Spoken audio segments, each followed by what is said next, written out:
Gift में देते हैं कैश या किसी से नगद में ले रहे हैं लोन तो हो जाए सावधान, वरना लग सकता है जुर्माना। नमस्कार, मैं दिव्या, स्वागत है आपका आज के इस वीडियो में। केंद्र सरकार डिजिटल बैंकिंग को बढ़ावा देने के लिए कई कोशिशें कर रही है। डिजिटल भुगतान से टैक्स चोरी को रोका जा सकता है, साथ ही मनी लॉन्ड्रिंग से निपटने के लिए और नगद लेन देन में भी सरकार द्वारा सख्त नियम बनाए गए हैं। नगद लेने या देने और इसके खर्च की सीमाएं हैं, इसे लेकर आयकर विभाग द्वारा कुछ नियम भी बनाए गए हैं।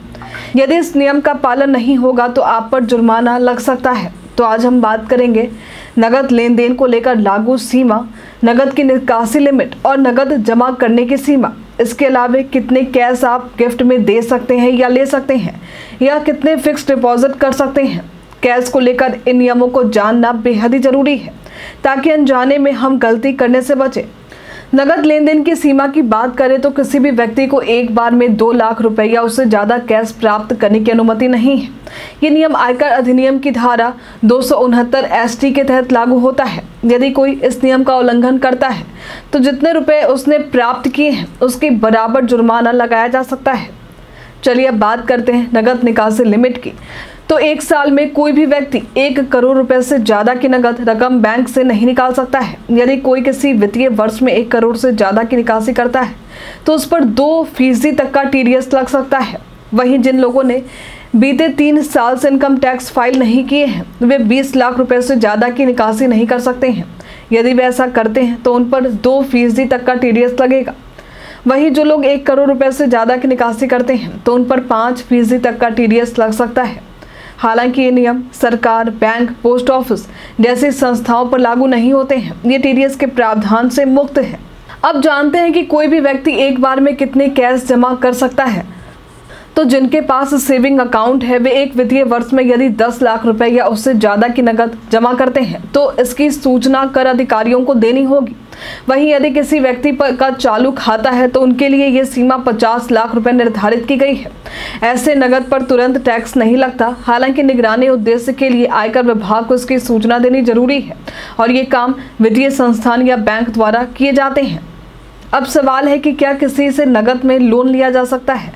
कई बार कुछ लोग नगद लोन भी लेते हैं या देते हैं, लेकिन नगद लोन को लेकर आयकर अधिनियम की धारा 269 SS 269 T के जरिए नियंत्रित किया जाता है। नगद लोन लिया जा सकता है लेकिन इसकी सीमा तय की गई है।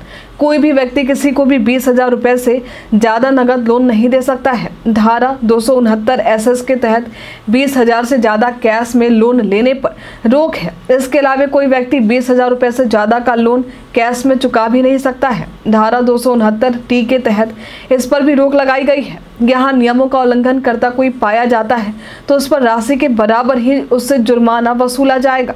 कई बार लोग गिफ्ट में भी कैश देते हैं या फिक्स डिपॉजिट करवाते हैं। आपको भी कई बार गिफ्ट में कैश मिला होगा, लेकिन ध्यान रखें गिफ्ट में कैश देने या FD करवाने के भी कुछ नियम हैं।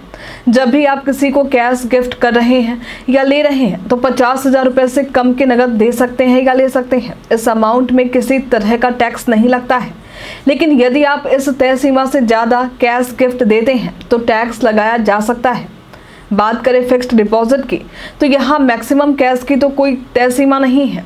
हालांकि ब्याज आय व्यक्ति और वरिष्ठ नागरिक के लिए इसकी सीमा तय की गई है। ब्याज आय व्यक्ति के लिए ये सीमा 40,000 रुपये और वरिष्ठ नागरिक के लिए ये सीमा 50,000 रुपये है। यदि इससे ज़्यादा की राशि होती है तो 10% तक का TDS लागू हो सकता है। आज के लिए फिलहाल इतना ही। क्या आपको कैश से जुड़े ये नियम पता थे? हमें कमेंट में लिखकर जरूर बताएं। हमारे साथ बने रहने के लिए आपका धन्यवाद।